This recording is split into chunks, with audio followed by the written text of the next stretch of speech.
You got an interesting thing today, victim or survivor. What's the difference? Well, you know, we did this show, I don't know, 6 months, 8 months ago. Yeah. For the first time that I'd ever done this, and I had so many requests for the information again. I just thought we'd do it again. Okay. Evidently, people really wanted to know, and I got a lot of requests for the lists that we're going to go through here today. And so, we, you know, look, everybody. One thing I think is common among every human being who's ever lived in the entire known universe, one common denominator we have is hurt or injustice. No human has ever been able to escape it. Everyone's experienced it. So when someone does an injustice to you, what are you going to do? Okay, how you handle that injustice will change the end game of your life. Okay, so many people go into what we call a victim stance. They become a victim of that trauma. Now, is it true that they're a victim? Absolutely. My father victimized me with trauma. I was a victim. But what I don't want to do is continue the rest of my life in the state of a victim. Okay? Some people come to a place, and I believe this is where God has led me, to being what I would call a survivor. I was traumatized. It did affect me. I do have the scars emotionally, mentally, of the reality of what I went through. But I'm not living in that trauma. I've worked through it. I've faced it. I've dealt with it. And now I'm on the other side of it, where it's now part of my asset. It's part of my, it's not a liability anymore. It's a springboard. So it really helps me to help people. But what we see a lot in counseling, I see a lot, is people who are stuck in this idea that they're victimized. And here's the main reason why, Perry. And I want to say this real clearly. You hear the word victim thrown around in our culture. I'm not throwing it around as a negative. I'm throwing it around as an identifier. It's to identify what's happening with you, not to judge you. Okay, first, just be clear about that. This is in no way, shape, or form any sort of judgment. It's a way to try to identify the dynamics that are going on and help you get past it. So everybody who's ever been traumatized, I have seen, and I believe this to be true, has every abuser, regardless of what kind, whether it's mild or severe, sends a message that you're at fault. Really? So if the abuser was taking responsibility, they probably wouldn't be abusing people. So they have to blame their victim to justify their actions. You're the reason that I'm doing this? Yes. And if you tell somebody, I'm going to hurt your family. If you tell somebody, so there's always a threat and there's always a blame. And even if the person doesn't outright blame the person, if the person's young and they're being victimized, they're going to automatically blame themselves.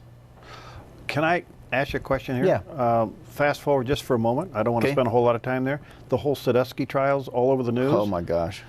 Is that what he did? Yeah. I mean, look at the entire system of denial that was built. Unbelievable. At Penn State. All the way up to the president of the university. Yeah, and everybody involved knew what was going on. There was plenty of people being exposed. Unbelievable. So they can't take responsibility, so they blame everybody. They blame everybody but the perpetrator. And you see it when he talks. He's like almost like, I can't believe this, you know. Yeah. I was a good guy. Abusers have to believe their own denial. That's how it continues. That's how sick it is. Yes. So here's the thing. Yeah. So every time someone's abused, and again, I want to make sure that you understand, it doesn't mean that somebody's being sexually abused or beaten. You can be abandoned. You can be neglected. You can be mistreated. It really, abuse is in the eyes of the beholder. It's not in the people standing around watching. So with abuse comes a message that you are no good. You're not worth anything. You're defective. You're less than. You're worth being abused. Now, that is the key component to remaining a victim. Okay? So when people start to become survivors, and we'll see it later, what they do is through the gospel, and it's my strong belief that the love of God to a victim, to somebody who's been traumatized, is the thing. The only thing. The singular thing, the only thing that can change that message from I'm worthless, no good, you know, piece of trash, to I have value. I have value. Okay, so that's the key reality here.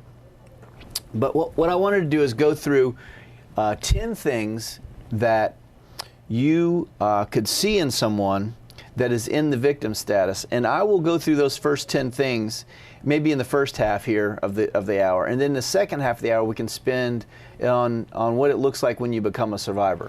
All right, let me just say you're more than welcome to join us. Our phone number is 7765368. Let me ask you one thing before you go down through that list. Why is it that victims want to get out of that state? They want to be made valuable. I mean, everything we want to do to help them, they want. Right. But they're afraid to go there because they're more familiar with where they are than where they're going. Does that make sense? Yeah, it does. And I think the underlying that even more profoundly is they don't believe they deserve it. Wow. So it's a self-image thing, huh? It's a self-defeating thought process. So if I believe I'm no good, how am I going to have a sustainable motive to endure the difficulty of change? What a circular, perpetrating, it's perpetual mess. It is. And so let me tell you this also, and this is, I think, something we really need to, in the church, do a better job of. Now, the Scripture says that Satan is the father of lies. Okay, so I personally believe that is his most profound influence on us, is his lie. See, the main lie that I see him propagating is about your value. So if you believe you're no good, you're worthless, you're a piece of junk, you're, defective, less than, if you believe that, who's driving your boat? Satan is.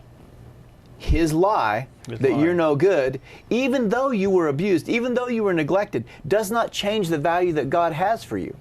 So it says that Satan is the accuser of the brethren, right? So he uses lies about your value to accuse you.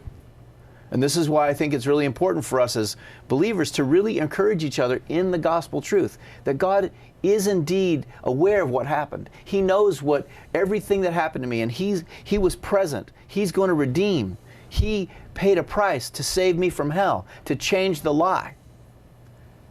Okay? That gospel truth is the core power for the change here. It's not to better my life. People don't have the stamina to do it that way.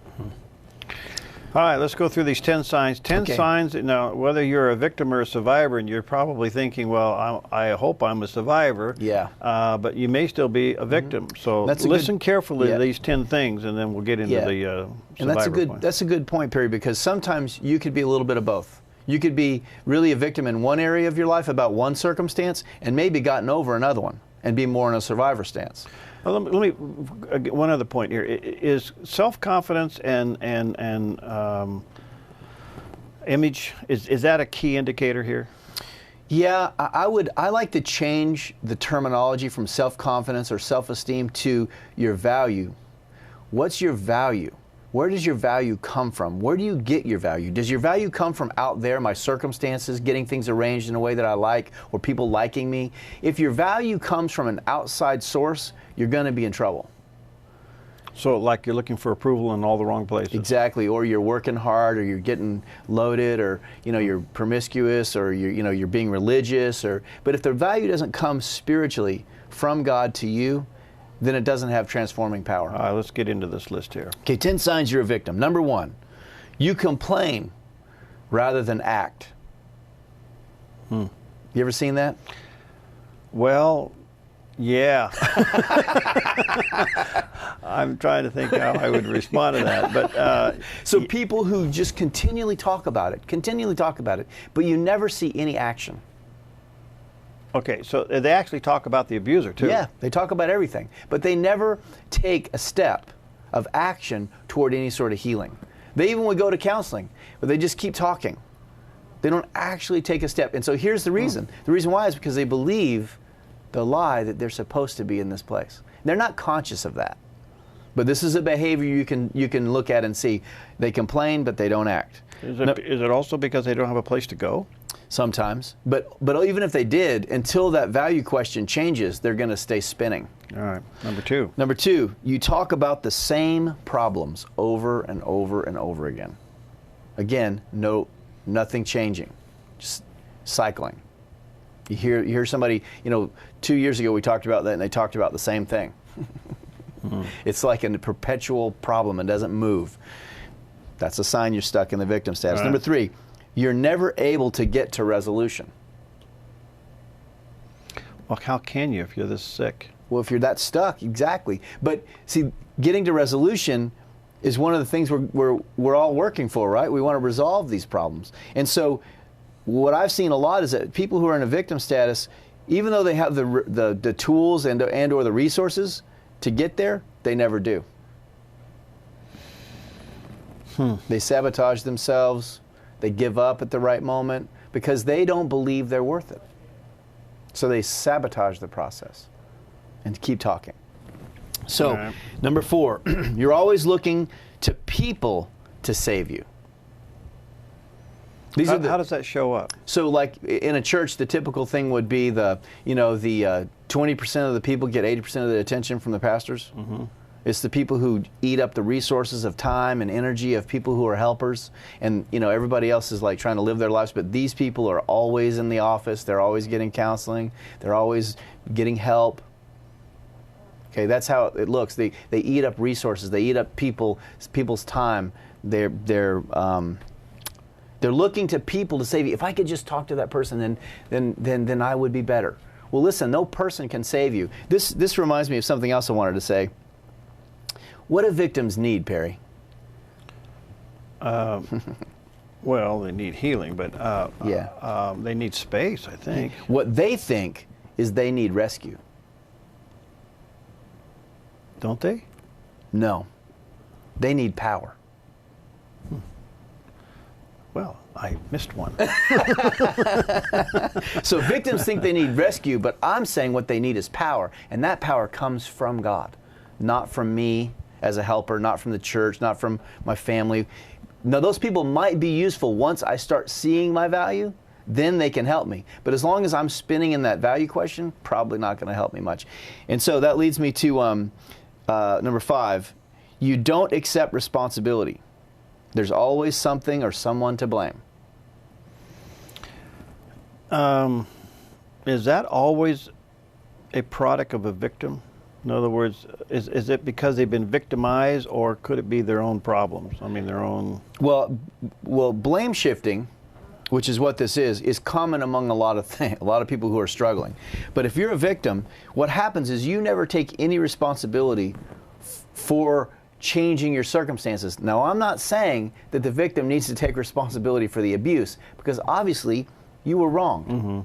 We're not talking about that. But now that that's over, you're not in that circumstance anymore, what are we going to do? They're always externalizing that. They're always pushing it out. Somebody's got to help me. They're not taking responsibility for what they're doing. And when we get to the survivor part, you'll see the contrast. We're talking about victims and survivors and the injustice, whatever it is in your life. You may think you are a victim of injustice, and maybe you are a survivor of injustice. And as you said earlier, Patrick, this is something we all suffer with. Yeah. And it can be a one-time event. It could be an occurring event. It could be spousal abuse. It could have been, in your case, it was your dad when you were young. Yep. And the list goes on. Mm-hmm. It's amazing how these things shape us. Yeah, they really do, though. And they could be very subtle abuses. It could be verbal. Yeah, it could be. It could be just innuendos that put you down, I've seen that. I've seen where there's no physical. There really wasn't a whole lot of verbal, but there was a lot of innuendos that made you, that devalued you. Exactly, and that kind of stuff is way worse than somebody hitting you in terms of healing. Because if somebody hits you, those are, but when they're just constantly sort of chipping away at you, that really gets under the surface and starts to embed itself. And those are much harder to deal with, in my experience, than somebody who's gotten hit. All right, let me recap where we are. We're talking about the 10 signs of a victim. Sign 1, you complain rather than act. 2, you talk about the same problem over and over and over again. You never are able to get a resolution. Right. You are always looking to people to save you or to rescue you out of this. And then the last one we talked about, you don't accept, well, this is one you want to talk about now. I want to move to 6. Okay, you don't accept responsibility. In other words, you're always something or someone to blame. And the number 6 is? You take more than you give. And I would say that's more about people's time and effort. you always find... Do they know that? Does a victim know they're taking... Not usually. There's enough denial that they're just trying to get help. But the truth is they end up taking more energy than they give. And, you know, that will... There's another one that relates to that as we go on down further. Number 7, you are uncomfortable with being emotionally well. Okay, that was the question I asked earlier. Yeah. Why? Well, because I believe I'm no good, worthless, and bad. So when I start to feel the value of somebody who's loved, it makes me uncomfortable. And it's not conscious. I mean, I spent so many years of my early life with this issue. Being people trying to love me, and particularly right after I got saved, people trying to actually love me, and I just was not going to have it. Okay, were you defensive? Oh yeah, and I was defensive in a very, you know, effective way. It wasn't overt, but I couldn't take in the fact that people actually love me. And that was hard. Because here's the thing. You know, I see this so much, Perry. It's kind of interesting. One of the hardest things I think I see people go through is being loved. Because naturally, as humans, you know, we're fallen. Requires humility, doesn't it? And that's the problem, is that when I'm loved, the key component of me being loved is I become vulnerable. And survivors, I mean victims, that's their number one rule. Don't become vulnerable again, because you'll get hurt. That makes sense. That's a logical reality. If I'm vulnerable, I'll get hurt, because look at all the stuff that happened to me. Well, you know, when I was growing up in my family, that was true. Being vulnerable meant I was going to get hurt. But I'm not in there. I'm not in that anymore. My dad's not here anymore. He died. I don't have to live in that rule system anymore. But it's hard for me to accept love, even to this day. It's hard for me to accept love because of those things. And that's the process of sanctification that God is taking me through, is restoring me and revealing His love to me. And I become comfortable with wellness and vulnerability. Well, I got to think number 7, and I'm not the counselor here, but to me, when I bumped into this, number 7 is the hardest one to deal with, because they just can't, they want to be emotionally well, but they're afraid to become emotionally well. Yeah, it's really real. And most of the time, what I see is it's not even conscious to them. Yeah, so you kind of have to ask the question, then why are you here? Why are you going through, why are you asking for help? Why are you doing all this? Why are you pounding on everybody's door? Why are you blaming, doing all this if you really don't want to get well? But they do. Okay, well. Oh boy. What I'm saying is, I'm glad God called you to do this. That's the difficulty of it. And so when somebody's in my office and they're doing that, what I tend to do is try to help them see that those two sides, that they're doing two things at once that are folding in on each other. So I want to get well, but I'm sabotaging it. Mm-hmm. So, and when God starts to reveal that to a person, we start to see some real change. But it takes God's revelation, because it has to go beyond my mind. Your mind is not strong enough for this kind of stuff. So, number 8. Can I ask you one other question? Yeah, sure. Do you ever ask a victim, what do you think wellness looks like? Sure, yeah. I often want to get an idea what they're driving towards. And usually what that is circumstantial bliss. So I'm going to arrange my circumstances so my life is pleasant to me. Okay. Well, no. Do you have that power? I want to meet the person that's got that power, because I want that power. I want the power to arrange my life in such a way that it's blissful. I don't have that power. Mm-hmm. And no one does. Okay. So, you know, that's never going to be an outcome we're going to get. And God never promised that, which is another issue that we run into. All right, number 8. Number 8. You're in crisis more than not. Emotional crisis. It's always something. Exactly. Because I can't get to resolution. I can't let in the love. I'm looking for people to save me. So everything's a crisis. And there's levels.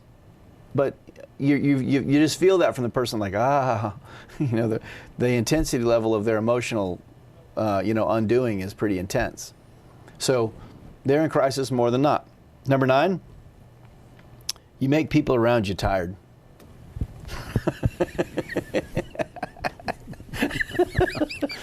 I take it you've experienced this, Perry. I tell you, really, counseling is exhausting. I don't think people know what it sucks out of you.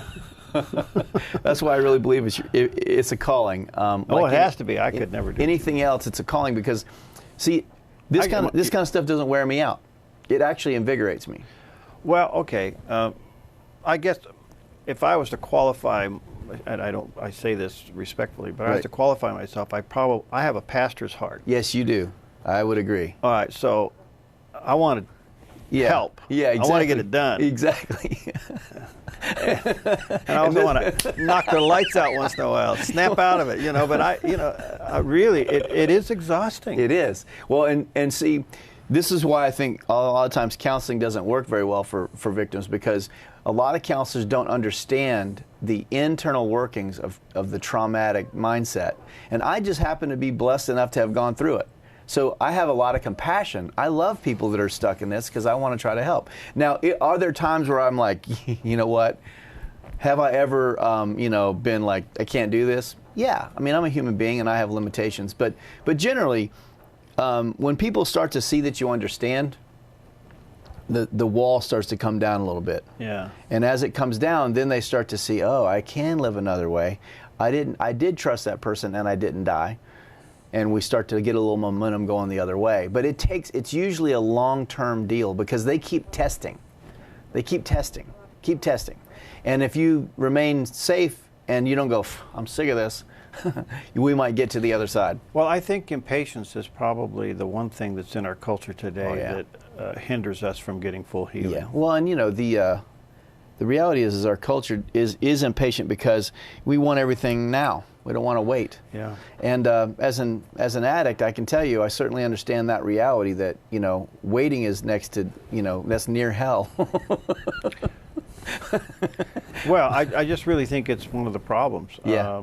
Because people, a victim may want to get emotionally well, but they want a pill. Yeah. And have it all go away. Or they want me to say the magic words, or they want the circumstances to magically disappear, or whatever. All right, number 9.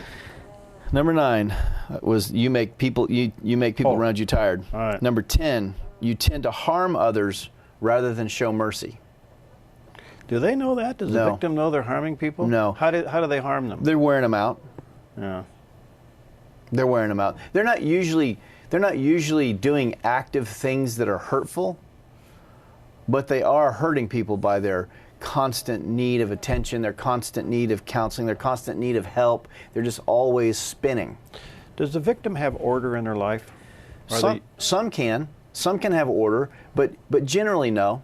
So I would say the general rule is no. And when I say order, I mean order in the sense that it leads to good, healthy living. I was going to say their life is scheduled, that maybe their homes are somewhat neat. Yeah. I mean, that's usually not the case. That's generally not the case because they spend so much time in their mind thinking about their issues. Now, I have seen people who are highly, like OCD, who are victims. So, there's everything's clean and everything's got its place, but don't move it. Okay. Yeah. No, I get that one. So that's an extreme side of the other side. But the other one is, part of this is there's no organization in this person for the most part. Yeah, I would say they're pretty scattered. They're living from one crisis to the next. Yeah, emotionally speaking. Right. They may have a decent, their home may look okay, but generally speaking, it's going to be more on the side of chaos.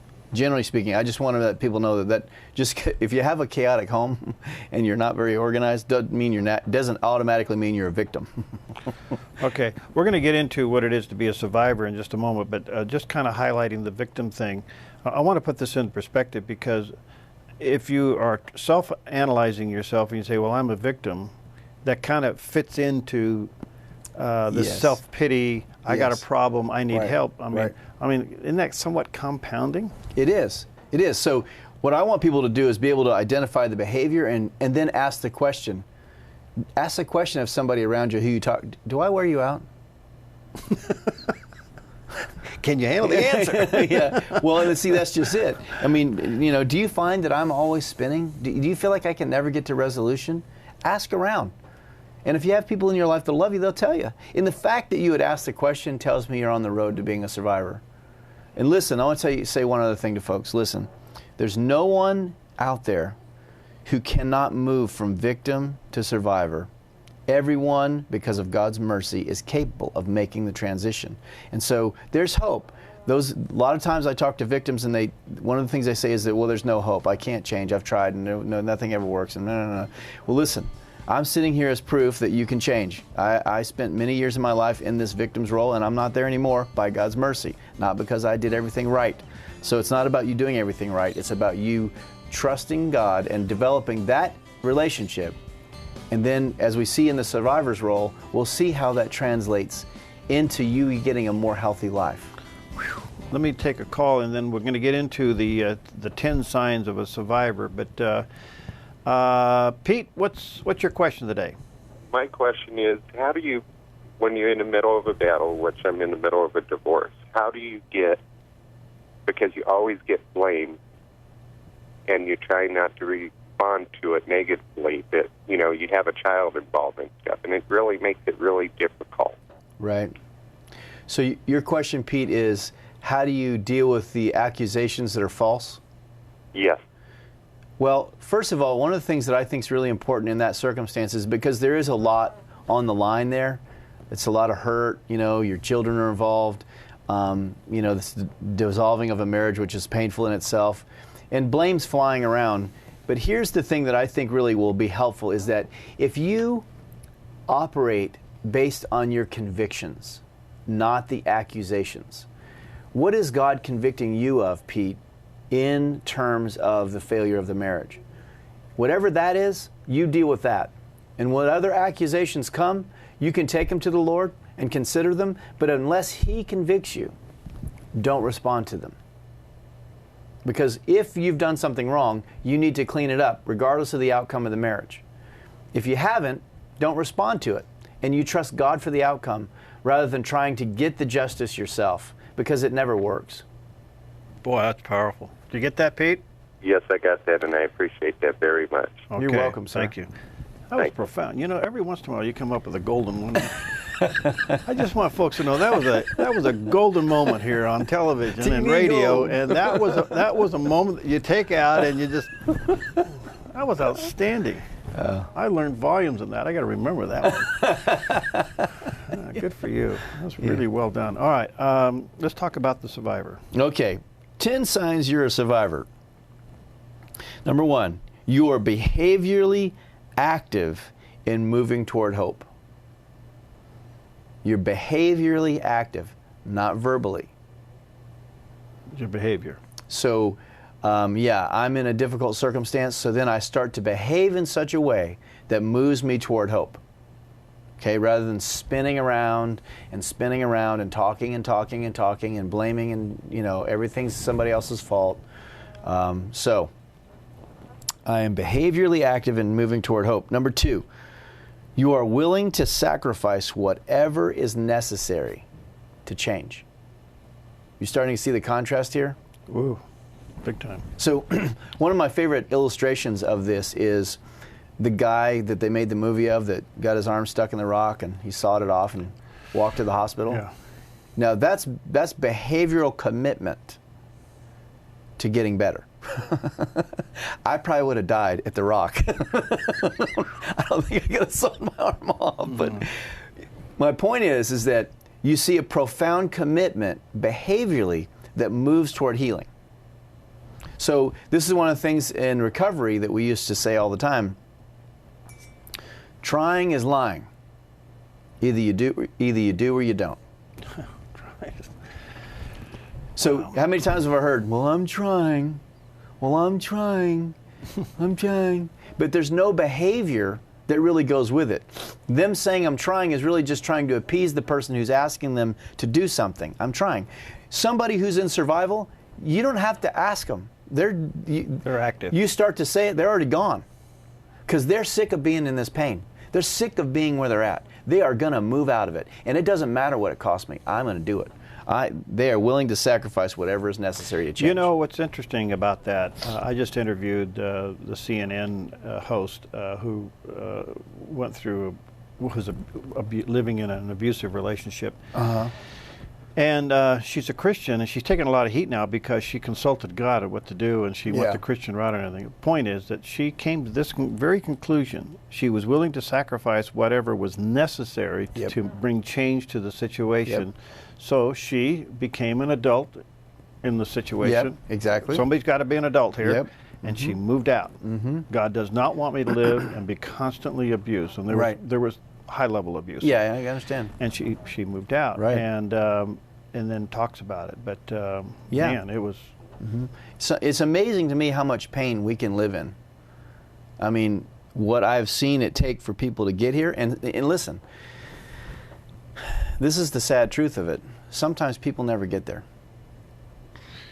Well, okay, let's finish this because I have a question before we run out of time. All right. Number three. Number three, that sign you're a survivor. Yeah. You are willing. I'm sorry, that was number two. Number three, you are willing to be uncomfortable for extended periods of time. You know there's a price to pay. Absolutely. Okay. That's right. And you're going to pay it. Good. Number four, you do not give in to fear. You may have it, but you are not controlled by it. Okay, fear of the unknown, that if I make this change, this will happen. Right. If I do this, they'll be upset, or whatever the fear is, you can have it, and most of us will, but it's not what controls my behavior. Okay, so you reach a point where that's not the issue. That's not the issue. Okay. Absolutely not. All right. Number five, you are willing to adapt to the reality you're in, not the one you hope for. Isn't that really the biggest stage of all of them? Well, finding out what your reality is a big stage. I mean, all of a sudden you come to the realization, wait a minute, this is a mess, and the only one that's going to change is me. Yeah. And I can't be responsible for anybody but me. Right. Now, that's a key point, because you're taking responsibility. I mean, it's easy to transfer and say, all right, that person over there caused this. Right. If they would just do this, that, or the other. Yeah, that's the stage you stay in forever. Exactly. But now you're saying, wait a minute, the reality is I got to change. Yeah, and your example of the woman at CNN is a good one. Yeah. I realized that I have to do something to change the reality I am in. Yeah. The reality I am in is not acceptable. All right. And I believe that reality of my reality is unacceptable is the result of conviction when it works. Yeah. Now, I've seen people get the information. I've given people the information that your circumstance is not healthy, and here's why, and here's all the facts of it. Here's the behavioral evidence of it. Yet, until God convicts them, they just keep spinning in it. Interesting. All right. All right. So you want to adapt to the reality you are in, not the one you hope for. Number six, you learn from the circumstances you are in, rather than deny them. Real similar to number five. But you're learning from the circumstances rather than acting like they don't exist. Okay. I'm learning, hey, that behavior is unhealthy. I'm learning, hey, that hurt. I'm learning, hey, I don't want to do this. Rather than, it's okay, I'll be all right, he'll change, they'll change, what about, and because, and it'll be, But you also say is that if I keep responding to him or her this way, I still get this same response back. Exactly. So I got to learn from that. Yeah, what's the definition of insanity? Doing the same thing over and over, hoping that if you get a different result. Yeah. It doesn't work. All right, let me take a quick call, squeeze it in here before we run too much out of time. Hi, Ellen, you're on. Go ahead. Morning, Patrick. Good morning. And Patrick. This is a question based on a question the gentleman called back in a little bit ago, so we might have to jump back just a smidgen. But you mentioned, and I've heard you say this several times, and I for people who are, trying to get out of the victim role, I think it's important too. But what do you do in the situations where, you're waiting for the other person to be convicted by the Spirit of things that are definitely there. You can see them, but they're never convicted. Right. In other words, they're as far as they're concerned, God and they are fine. It's their denial is complete. Around, that's the issue. Yeah. But what do you do? Because that's really hard if you're somebody trying to get healthy. Okay, so here's the difficult part. I would tell them the truth in love and create some discomfort. Okay.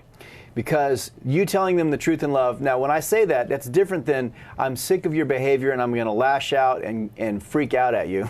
Right. And in that process tell you. I can pretty much guarantee they won't hear that. But so it's not a crisis or anything. You sit down and you write a letter and you say, these things really, really bother me. And here's the key, Ellen. You have to relinquish the outcome. Because when you say that and they don't respond in brokenness and repentance, then you get irritated.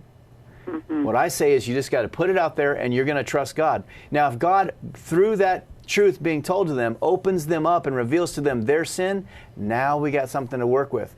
But if it's just them trying to make you happy, never works. And that just irritates you even further. Couldn't you possibly perpetuating the impasse because that one person saying is, well, that's your opinion and this is mine. Right. I mean, all of a sudden you say, well, I disagree with you. Right, and that certainly will happen, but I really believe that if the person claims to be a Christian, that's the best shot you have is to tell the truth in love and wait for God's conviction.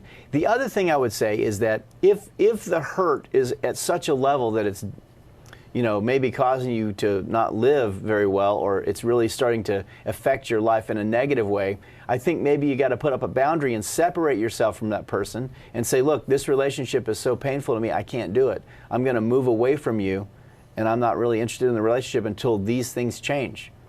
And in the Christian world, I get a lot of resistance from people about that because they tell me that they're supposed to love people.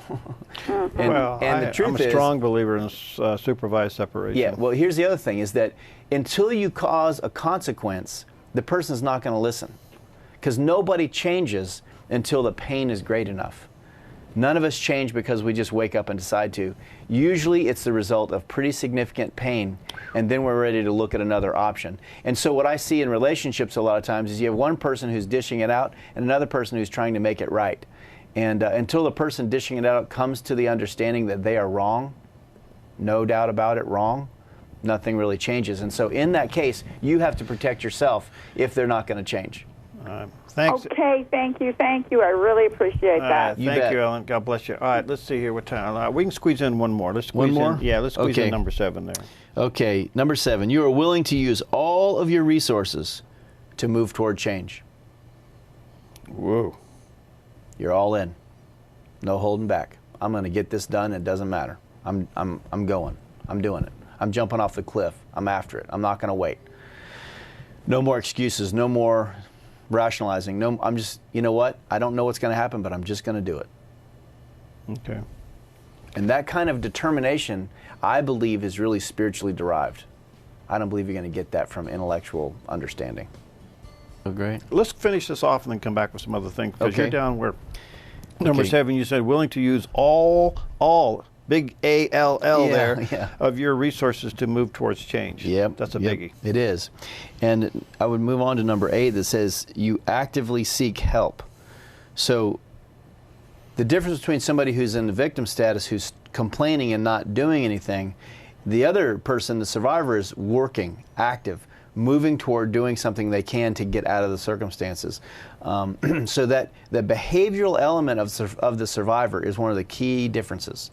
Their behavior is pointed toward getting out. The survivor, the victim is just spinning. They talk and you give them things to do and they say yeah, but they never do it. Or they do it partially. And then they say, I'm trying, okay? The survivor's like, I'm going to do it. And off I go. They actively seek help. Number 9, you resist panic and fear. Yeah, boy, that's big. Yeah, because listen, if you're attacking the giants in your life, you're going to have some panic and fear. But rather than conceding to it, you resist it and you move through it. And I believe this is really the result of the Holy Spirit's conviction, giving you courage where you don't normally have it. Mm-hmm. So I really see surviving as being profoundly a spiritual act. It's not something just somebody convinces themselves and they set their chin and off they go, because this stuff is so profound. It's, for me, the message system that I gained from my abuse was so under the radar. I would be 2 miles down the road of being a victim before I even realized what was going on. And then I'm like, oh, wow, how did I get down here again? I don't want to do this. And then the Lord would convict me, remind me. And I'm like, okay, then I have to go the other way again. And that process is going to happen. You're not going to just have an epiphany and then whoosh, go off and never struggle back and forth. Yeah, because what you're really doing here is creating another lifestyle. Exactly. And that just takes time. Right. And you're living out of the value that God has given you rather than the value that your abusive circumstance gave you. Okay. Number 10, you have hope outside of yourself. Well, that only comes from one place. That's exactly right. And so, you know, if your hope is in you figuring it out, good luck. Yeah. I mean, if your hope is in you, you know, getting that person to change, if your hope is in, you know, fixing your job so that it's not a difficult thing anymore, or, you know, moving to another state or whatever, you can do all those things. But here's the problem. Everywhere you go, there you are. Wow. That's cool, man. That's heavy. You know, until you deal with you, no amount of circumstantial change is gonna change anything. So you can be in a horrible job as a victim, but then when you start to change and you become living in the value that God's given you, that job may become totally different to you. All right, let me run a couple of scenarios by you. Okay. It's possible as you get older in life, Yeah. and these things begin to surface. Yeah. And all of a sudden, you're blaming the wrong person. Yeah. You could be blaming your husband for something that happened to you in your childhood. And I know this sounds very, Right. you know, but it's true. It is true. And Happens all all of the a time. sudden, because that husband, and I'll use the man just as an example, made a mistake or said something harsh or didn't respond correctly, all of a sudden you take on this thing, well, I'm a victim and he's the perpetrator. Yeah. When in fact, all along you're carrying some baggage forward. Yep. And I've been in, and you probably have too, more than I have, but man, I've seen this where this is nothing more than an attention getter. Yeah. Can be. I mean, they're almost narcissistic about it. They Yeah. just want all this attention. Right. Absolutely. They like all of this stuff coming at them. Well, so what I do is I settle for the attention of my drama being my value. Well said. And what value is in that? So listen, if I've only ever had like a little bitty crumb of value, and then the attention that I get from being a drama person gives me a little bigger crumb, I feel like I've moved up in the world. But really God's saying, I'd like for you to have steak dinner and get off the crumbs. Okay. But for the person who's been in that situation where they've been devalued, that doesn't make sense to them. Because, hey, I got a bigger crumb, I'm just hanging on to that. And they clutch onto it. But it ends in them really never maturing. All right. So if it is a relationship, and it may be husband and wife, or it could be other family dynamics, Yeah. and there's this thing going on, there's this intimidation. The other place that it shows up is in the workplace. A boss can be extremely intimidating Yep. and devaluing people. Yep.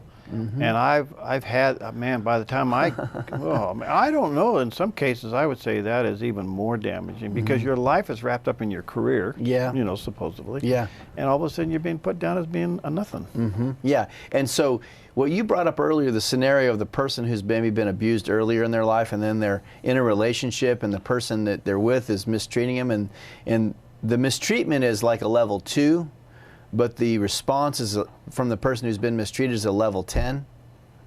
So the response is way disproportionate Right. to the actual event. Yeah. That's a sign that a person is carrying unresolved trauma. Okay. So the response that, you know, you say to somebody, you know, hey, I didn't like the way you did that, and they come completely unglued.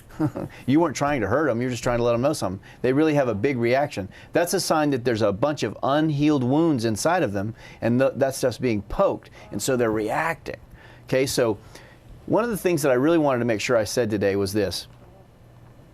This idea of being a victim, I've talked about it before, but it's something we call toxic shame. Okay, if I go to the store and I steal some candy and I get caught, there is an appropriate amount of shame that's associated with that, right? There's an appropriate kind of shame. Toxic shame is of the kind where I stole the candy, and it's not that I had bad behavior and I made a mistake, it's that I am worthless. I'm the problem, I'm defective, I'm no good, I'm less than, I'm a piece of junk. Okay, so that kind of shame is what we call toxic shame, and that is the value system of you're no good, you're not worth anything. Okay, so if I have the toxic shame, one of the things I believe, now tune in here folks, this is really important. One of the things that's, you got to hear about this, is that toxic shame is always the result of misplaced blame. So I see this with trauma victims all the time. They're traumatized by someone, and who are they blaming? They're blaming themselves for the trauma. If you're a kid and somebody abuses you, you are not at fault. When you start to put the blame where it goes, suddenly the burden starts to lift. And this is the thing that God brings about, is helping people see where the blame actually goes. Now, some of it may stay on me, like my behavior as a result of my trauma. I have to own that. But the trauma very rarely is the result of a child, is the result of their, it was my fault that my dad was an alcoholic. Yeah, but at what point? You weren't till you were older till you realized that. Exactly. So while you were a kid, you had no idea where to put that blame. No, I didn't. So I put it on myself. In fact, my early drug addiction days were all about me punishing myself for the blame that was really my father's. Okay. I was a worthless, no good for nothing because he was an alcoholic. That doesn't make any sense. When God revealed to me, no, son, I love you. I've made you, I've created you. You're my child. I adopted you into my family. That was hard to take because my whole life it had been, you're no good. You're never going to, I mean, when your father says to you, you're never going to amount to anything. You're a piece of junk, in more colorful language. Yeah. And then it's accompanied by, you know, a few swats, a few fists. What is a kid going to believe? What choice did I have? Okay, but God in His mercy wasn't going to let me stay there. And I tell you, when I started to survive, what I had to do is I had to jump off a few cliffs because I was so convinced in my deep soul that I was going to die if I challenged these long-held beliefs I had. But as I did in God's grace, I am free today of that stuff that chased me as a kid. All right. And that's what I'm trying to help people see, is that toxic shame is the result of you believing a lie. I just want to say, have you take a few moments here. We got about 3 minutes left here. To go back to the victim. Okay. If somebody's a survivor, they're on the right path. That's right. Okay. And we want to foster that and do what we can. Yes, we do. But back to the person who's stuck there. They know something's wrong. They really don't know what to do. Can you give them hope outside the circumstance? In other words, can you say, look, there is healing for you. Yes. There is something here for you. I can definitely say that. And what I would do is I would say, look, first of all, if you're stuck in that victim status and your heart's kind of pounding and you feel the conviction right now that that's you, I'm living proof that you don't have to stay there. Okay? You can get out. Listen, the first thing I want you to do is I want you to look at the character of who God is. Okay? Don't look at your abuser. They're crazy. They're harmful. Listen, God, and I had this challenge in my own life, when I thought that God was responsible for my abuse. If God loved me, why didn't He stop my dad? And I can tell you, I had an experience with God where He revealed to me that He was there when I was being abused. In fact, if it weren't for Him, my dad wouldn't have stopped and probably would have killed me on a couple of occasions. God revealed to me that it was Him who actually stopped my father and helped me have hope and life. I want you to focus on Him, not the abuse. I want you to look at the gospel. The God of the universe came to this earth and took upon you the sins that you've committed, the sins that you're dealing with right now. He's taken them on so that you can have free access to Him. The Scripture says that there's no longer anything that stops us from getting in. You can walk into the throne room without fear or hesitation that He is going to love you. Now listen, if you don't believe God loves you, you find someone who you know does. You find someone who knows that God loves them and you talk to them about it and say, I need you to explain this to me because I don't get it. Patrick, very powerful. And let me say to our viewers and listeners today, if you need a copy of the list, it'll be up on Facebook, on the Dove Radio Facebook page. We'll have it up on the Dove website in a little while. Also, this entire program will be up on the Dove website, and you can watch it again through YouTube. And then you can share that link with other members and go back through this again. Powerful, powerful, powerful information. Patrick, thank you. You bet. My pleasure. And I, just know that God wants people healed. He does. He does. He's in the business of redemption. That's what He does. what he does best is what you can't do at all. Exactly. He's an impossibility specialist. You know, you can go That's get true. your teeth fixed, and you can go get your foot fixed and your eyes fixed. Those Right. are all nice doctors. But if Yeah. you need an impossibility, he's Yeah, the one you that gotta takes talk care to of them. him. All right, thanks. And, You bet. We'll see you next time on Focus Today.